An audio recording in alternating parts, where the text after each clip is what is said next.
Dito pa ako sa labas ng ng Sulo. Papasok ako dito sa Sitio Manswa. Kasama ko ngayon si Chongfred. Yan, Ramos. Yan. Galing siya dyan sa loob. Pero pauwi na siya.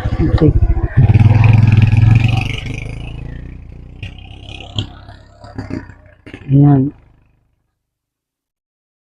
Ayan mga kababayan, yung itsura ng kalsada ng Sitio Manswa. Papunta yan doon sa sentro ng ng Lubigan Senior. Dito nga lang ako dumaan sa sa Lubigan Junior kasi hinatila ako ni Brad na Daniel na Cecilio. So papasok ako dyan mga idol at para makita natin yung inirereklamo ng ating mga kabarangay na hindi man lang mapasukan ng sasakyan yung area dahil sa matinding putik. Ayan.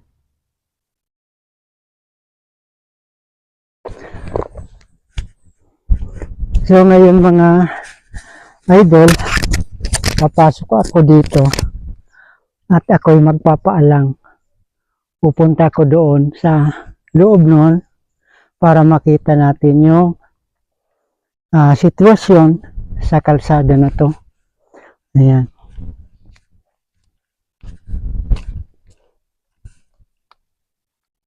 Hindi nga po talaga makakapasok yung nagreklamo na rin yung ating mga kababayan na hindi pa nagagawa ng hindi pa na ipatatrabaho. Mapapansin na magmula doon sa bungad ng kalsada na yun doon hanggang dito sa papasok na to ay wala po talagang pwedeng makadaan na sasakyan kahit motor dahil nga sa lalim ng putik na sa gitna nitong kalsada na to.